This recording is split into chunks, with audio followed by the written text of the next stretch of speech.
have a look at now is the oral exam. Now, if you are someone who's going into 6th year, and I don't know what way every teacher does it, like for argument's sake, at my 5th years, I've done 7 or 8 topics with them for their Spanish oral exam, and we've covered like the role plays that they can do for that as well. But I don't know, a lot of teachers prefer to leave all the oral work until 6th year and have done more written work in 5th year, whatever. So I don't want, if you're going into 6th year especially, I don't want you looking at this feeling like you need to know every single thing that I'm about to speak about. If you've done no prep, you've still got loads of time, so don't forget about it yet. If you're 5th year, or going into 5th year I should say, this is going to be a really kind of nice way to give yourself a head start on everyone else, and also just to try and get you into a good mindset, whether you're going into 5th or 6th year, to get you into a good mindset about the oral exam, because it is something that is very stress inducing and can make a lot of students very anxious, okay? So before I write anything on the board, I just want to, as a young person who did the same oral exam, same Leaving Cert as you guys, I just want to have a chat about the oral exam for a couple of minutes, okay? But what is the oral exam actually going to entail?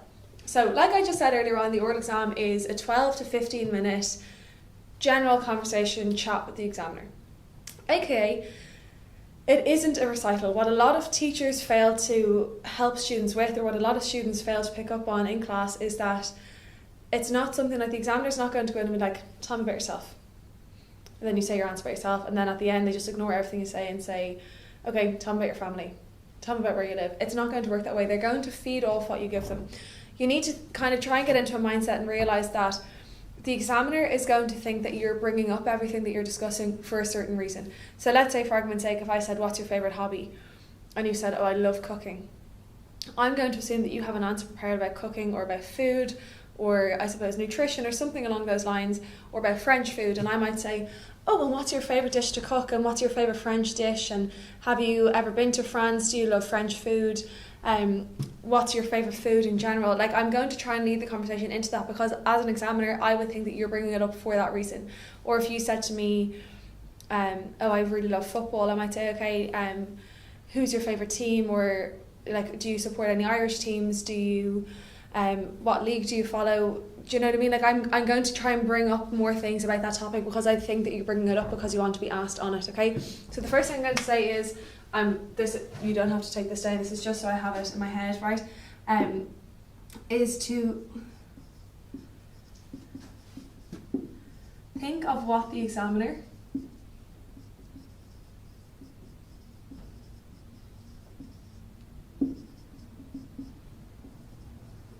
will want to know next. Okay, so every time that you finish writing an answer, and you, or maybe every time you finish saying an answer, if you're practicing them or whatever, think about if you were to stop there, regardless of the Leaving Cert, right? If you were just even doing it in English, what are you going to be more inclined to ask next? So even like if you were meeting me for the first time and we had a chat, and I might say, what's your favourite subject? And you were like, maths. I'm not going to be like, okay, cool, I hate maths, so like, let's talk about geography. I'm going to ask you something about maths. Do you know what I mean? So that it is actually just a general conversation. Now, these 4 boxes that are written up on the board are nothing that you need to take down, okay? And it's nothing major. This is just to give you some insight into how you're going to be marked, okay? So obviously I said to you that you're going to have a set of notes about questions to prepare. I'm going to run through a few of those later on, and you're going to have a little revision booklet for a couple of the more basic areas that you can use to just try and, I suppose, model your own learning. But what I want to have a look at first is essentially what you guys are going to be marked against when you go to your oral exam, okay? And the reason I want to start off with this is so that, again, when you start preparing your answers, when you start learning your answers, when you start mentally preparing to do the oral exam, you know what's coming up, that it's not just going in completely aimlessly and not having any idea of what to expect, that mentally that you're going to be fine, you know what the examiner is going to be looking for, okay? So we've got 4 boxes here. Sorry, you have to excuse me, I just want to make sure I have them in the right order. So the 4 things the examiner is going to be marking you on are, right, so we know that it's 100 marks. So the first one up here is going to be communication. And we're going to come back to this in a few minutes, and that's going to be horror story number 2. Okay, so communication is going to be 30 marks. Okay, so 30 marks out of 100. The other box that's going to be worth 30 marks is going to be structures. And you might be sitting at home being like, Katie, what are structures? It's just another way of saying grammar, basically. And again, that's going to be worth 30 marks. So 30 marks out of 400, 30 marks out of 100. Then we've got two things that are going to be worth 20 marks. We've got vocab. It's 20 out of 100. And then the last thing, and I'm going to go off on when we start talking about this, is pronunciation, which is also going to be 20 marks. Okay, so if we were in class now, what I'd be saying to you is, I suppose, what do you think good communication means? Okay, so let's forget about the fact we're talking about French, right? That we're talking about the oral exam. Let's just forget about that. If I was going to be talking about good communication, right? So there's literally 30 out of 100 marks going for your ability to communicate. And before we get into what's actually written on the marking scheme, let's just have a chat about that. First thing I'm going to tell you is eye contact. Please do not underestimate the importance of making eye contact with the examiner. Now, don't be a freak either and stare at the examiner for 12 minutes without blinking. I've had a few of them in my life. They're not nice, okay? Very intimidating, very scary. So we want to make a good balance between staring at the examiner, we're looking at the examiner, and staring into the examiner's cell. We don't need to do that, okay? We just want to make some sort of eye contact with them so that they know that we're trying to actually converse with them. So what I mean by that, everyone's like, Katie, stop going off on about eye contact. Think about, no matter how good or how bad your French is, let's just do this in English, right? So if I went into you and I said, okay, tell me about yourself. And I'm looking at you and I'm using my hands and really trying to engage in the conversation. I might say, okay, tell me about yourself. What kind of person are you? Regardless of what level of the language comes out of your mouth, there's such a huge difference in you being like, okay, so like my name's Katie, I'm a French and Spanish teacher, I teach in the academy, I love languages, versus me being like, my name's Katie, I'm a French and Spanish teacher here in the academy, I love learning languages. Like, I'm saying the exact same thing. It's nothing to do with my language, it's how I'm getting that message across, okay? It's showing the examiner that no matter how scared I might be on the inside, I'm using that to my advantage and I'm trying to portray some sort of sense of excitement or comfort by making eye contact and actually engaging with them, okay? The other thing there that I just mentioned is going to be hand gestures. And before anyone else, there's no one here to ask, but people always are like, oh, you mean like going like this for Italian and stuff? No, we don't need sign language, okay? We don't need this kind of stuff. What I mean by hand gestures is, again, that you are, if you're going to use your hands, if you're comfortable enough, that you are able to say like, okay, like my name's Katie, I'm a French and Spanish teacher here. Or if you're not comfortable using your hands, rather than sitting and going like this, which is what a lot of people do, they just like pick their hands and they bite their nails and they like mess with their hair. Like I will always be like this when I'm nervous. I'll always be playing with my hair. The examiners know that you're nervous, but they also don't want to be sitting there feeling as though they're making you extremely uncomfortable. So what I would recommend maybe doing is, if you think you're going to fidget and you're going to be like picking at yourself and doing all this kind of stuff, is just put your hands, like either sit on them or put them behind your back or something, so that you're forcing yourself to not use them in a negative way, okay? So hand gestures are good. Fidgeting, not so good. And the reason I make such a big deal out of that is when I was doing oral exams before, there was a student, and I say this with a smile on my face just because it's the most bizarre thing that's ever happened to me as an examiner, but the poor student was just so petrified and so nervous and overthinking everything. And I'm saying this nearly in a kind of funny way, but this is honestly like how nervous some students get, and it's completely unnecessary. But anyway, I was doing an oral exam with this student, and she kept like scratching her hands and like picking at her nails and stuff the whole way through the exam, and she wouldn't look at me and just was getting these French words out of her mouth if it was the last thing she did. But she was so very like obviously uncomfortable with the whole situation. But she kept picking at her hands and she was like scraping her thumb so much that eventually she made herself bleed in the exam. She started bleeding onto the table and was so in a trance about trying to get this oral exam over and done with that she didn't even realise. And I had to stop and like pause the tape and just say, here, like, are you okay? You know, I'm really not trying to make you this uncomfortable. Like, let's just take a step back and bring it back to basics a little bit. And anyway, I always remember that's one of the weirdest things that ever happened, but I felt so bad as an examiner as well. It's not our job to make you that uncomfortable, but these are little things that we can do to try and trick the examiner into thinking that we are way more comfortable. Okay, the other thing then is to allow the examiner to speak as well.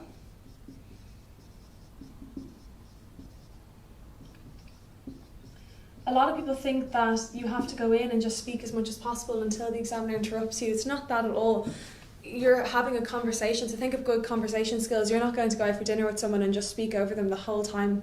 Do you know what I mean? You're not going to not let them talk. But that's just the other thing, is to, I suppose, be aware of how long you're speaking for, and then give the examiner the opportunity to kind of interrupt you and ask you another question and lead the conversation into whatever route they think is going to be the most appropriate. Okay, now to give you kind of, I suppose, some more insight as to what would actually be written on the marking scheme. So this is all like the human bit of it. Then we've got, okay, that for the top level of marks, we've got communication is good to excellent on a wide range of subjects. So again, that no matter what you're talking about with regards to your French, you are showing the examiner that you are willing to try and converse about a lot of different things, that you are not blocking certain topics off or refusing to talk about certain topics. You're coming across as being very open to it. Okay, now this is when we kind of come to the language side of it. So rarely has difficulty in understanding questions. Okay, so this is going to be comprehension as well, so good comprehension.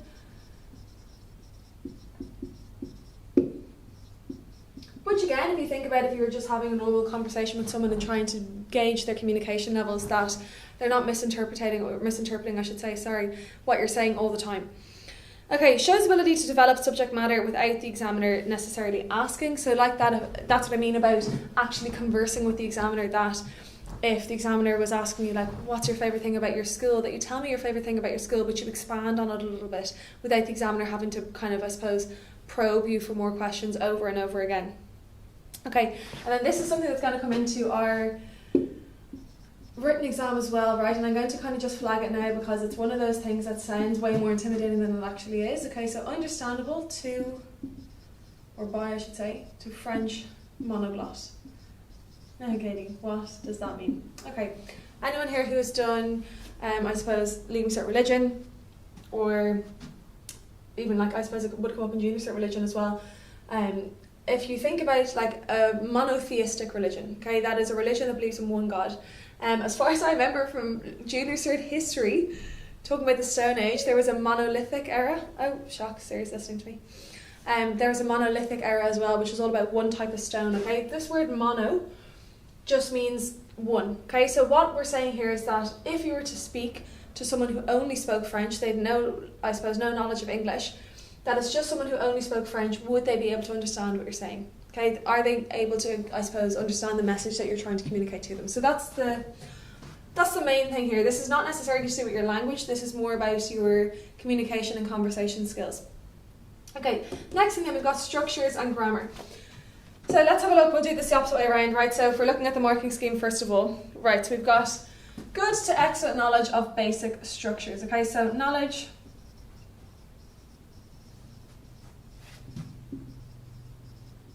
of French structure, or a new word for a few of you might be the English word syntax. Now syntax just means sentence structure, and this is why when we started off with the grammar, the first thing I did was go through a few of the different meanings with you, okay? Because what French and English at a basic level have in common, so SVO structure. Now obviously there's exceptions to this. We know that French has a few different weird structure rules and stuff, but at a basic level, if we're looking at like that sentence earlier, I made a cake, in French it's j'ai fait un gâteau, it's what we call an SVO language, an SVO structure. We've got subject, verb, object, so person, action, thing. So at a basic level, French and English have that in common, that they don't, it's not like Irish where like you would put the I suppose the verb and then the person after it. So that's the main thing, that basically they kind of follow the same structure. Okay, then we've got our tenses. So we've got present, past, future, and conditional. These are going to be the most important tenses that an examiner is looking for. Okay, so I'm going to put 2 ticks beside them. Okay, so really, really important. The other thing is then, if you were maybe someone who, I don't know, has a very good level of French, maybe you're someone who has a French family member, or you're really, really striving for H1 and you've been working really hard, that your knowledge of the present subjunctive, without it being forced with the examiner, so that you're not going in and saying the same thing with just a different verb every single time, okay, that if we're talking about the present subjunctive, that it's important to know it well, but I would definitely prioritise knowing these other, I suppose, verb structures and verb tenses inside out versus only kind of knowing half of these and then trying to nail the present subjunctive, okay? But this is definitely something that if you're aiming for a high grade, you will need to know how to use as well. Okay, then the most important thing we've got, few mistakes.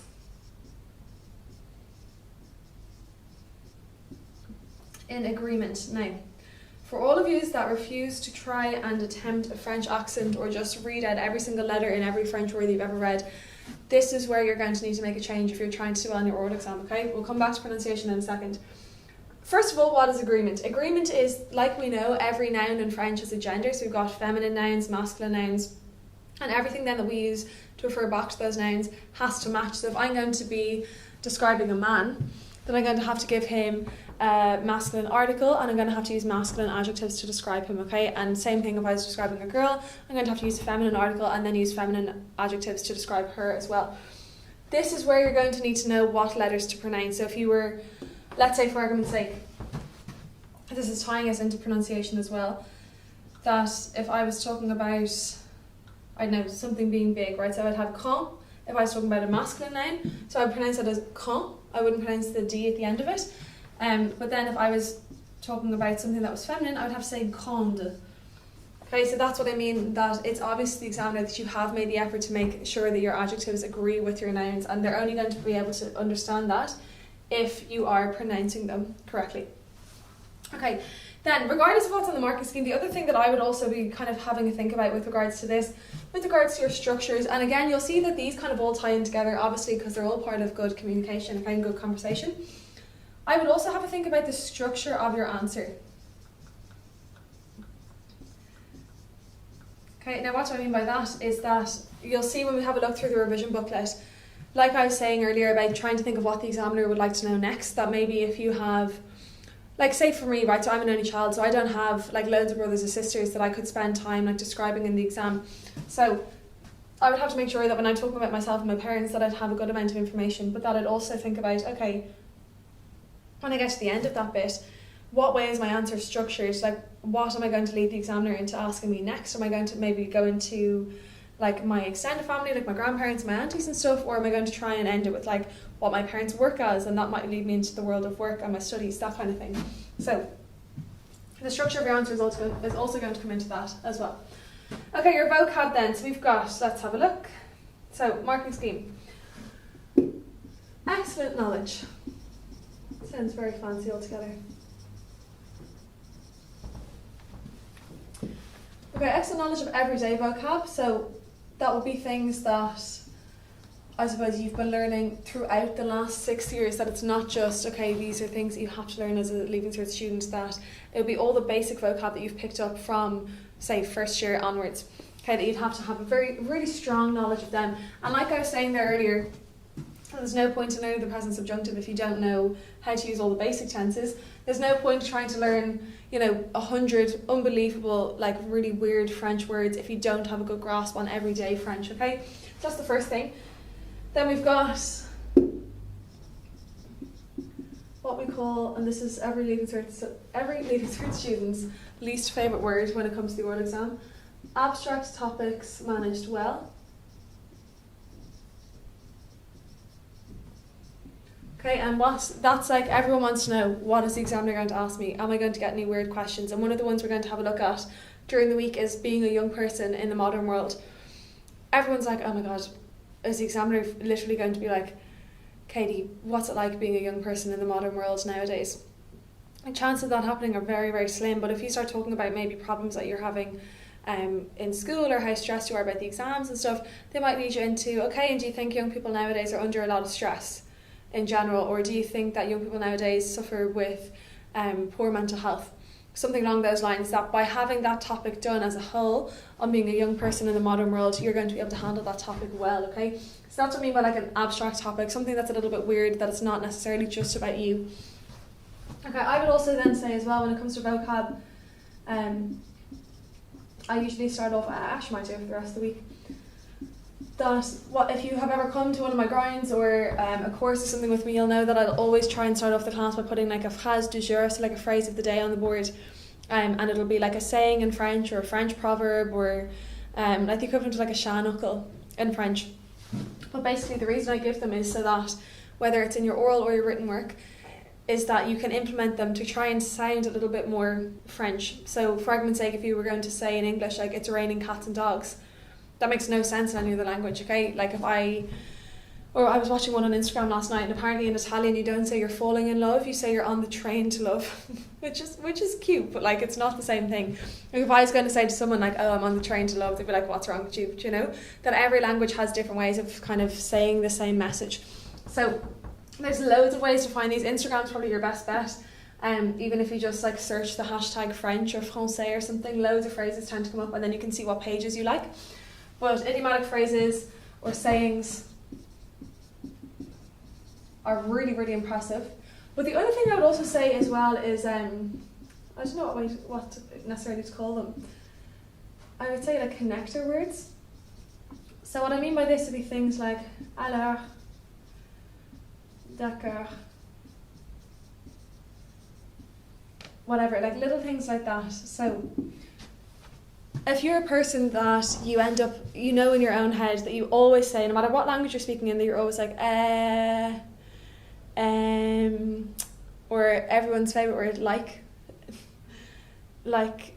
je suis très passionné par, like, les langues. Let's not do that, okay? And let's also not do this with our hand and like not stare at the examiner when we're saying things like that. But if you're going to be someone that you know you're going to need a couple of seconds at the beginning of your answers, that's absolutely fine. The examiner's not expecting you to just jump straight into talking about whatever it is you've been asked on.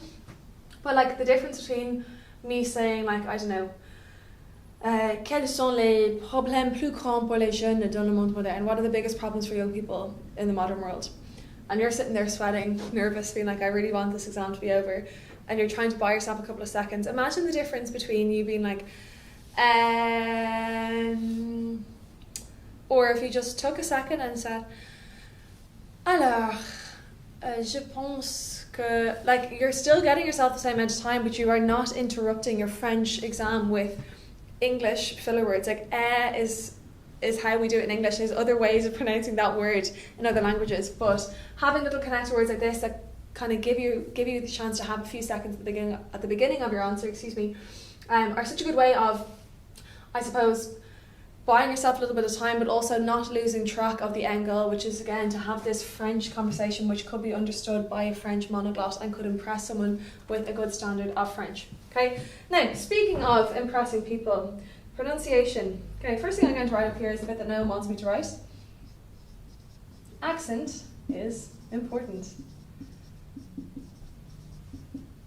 And this is when, if we were in class now, especially if I had my fifth years, I'd be like, Katie, hardly, like as if I'm going to go in and put on a French accent. Guys, there's marks going for it. Okay, there's 20 marks going for pronunciation. Accent is a factor of pronunciation. There is no one else going to hear your French oral exam. It's not like all of your year are going to be like standing outside being like, here's state of your one's accent, like as if she's trying to sound that French. It's just you and the examiner, and I guarantee you there's not going to be one French examiner in the country who isn't going to be delighted. Does that make sense? Isn't going to be delighted. Yeah, sorry. Who isn't going to be delighted that you're attempting a French accent, okay? We love that, like we lap that up, okay? Please go in, and now I'm also saying like don't go in with like wearing a beret or like carrying a baguette or something. I mean, maybe you should, but in the sense that you're going in and attempting to use the French accent, and that you're not, I suppose, going in and saying these beautiful French words in like the thickest Irish accent imaginable, okay, will make a difference, especially if your examiner is a native French speaker.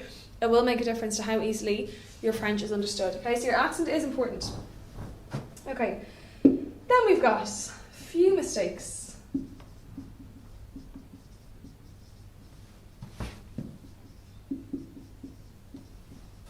In pronunciation overall.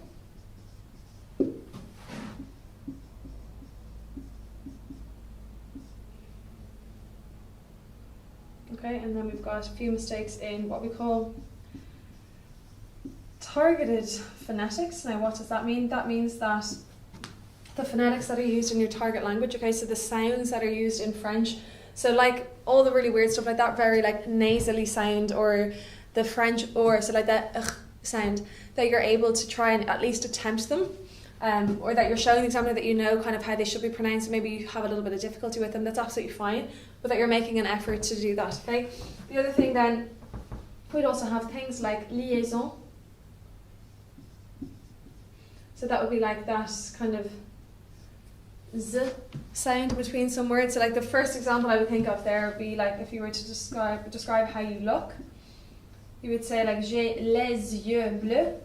Okay, so that kind of, this liaison here, this link between those two words is going to lead us to this like Z sound in the middle. So j'ai les yeux bleus, et les cheveux bruns, whatever it is. Okay, that there might be times where one of your word ends in a consonant and the next word starts with a vowel, so you're going to have to pronounce that hard consonant at the end of a word. Again, it's really important for, I suppose, your pronunciation. Then we've also got things like intonation, rhythm, and emphasis are also going to be big factors in pronunciation marks as well. Okay, intonation, you're probably looking at this being like, what does that mean? Intonation is how you raise and drop your voice, okay? So like that, you're basically not going in and just saying everything in one tone. You're not being completely monotonous with your answer. That rather than if I went in and said like, okay, like parlez-moi un peu de vous-même, like tell me a bit about yourself, that you're not just going in and being like, je m'appelle Katie, j'ai 27 ans, je suis grande avec les cheveux bruns et les yeux bleus. That you are saying, alors, je m'appelle Katie, j'ai 27 ans, j'ai les yeux bleus, les cheveux bruns, et je suis grande. That you're using the actual, like, I suppose, tone of your voice to keep the examiner interested, regardless of what you're actually saying. The rhythm, that you're not speaking too fast or too slowly, that it's not, like I've had students come in that have obviously only got about 6 or 7 minutes of material prepared for a 12-minute exam, and that they think that it's like a YouTube video that you can just put it on 0.5 speed and it'll cover the 12 minutes. Don't do that, okay? And then the emphasis is that you are, again, like putting the emphasis on the right part of the word, that you're putting the emphasis on the right part of the sentence, that it doesn't come across as being very broken, I suppose, when you are just kind of going through the middle of an answer, okay? So again, just because these bits aren't in your notes, guys, and you don't necessarily need to take it down, I'm just going to stand out of that for 2 seconds in case you want to screenshot it.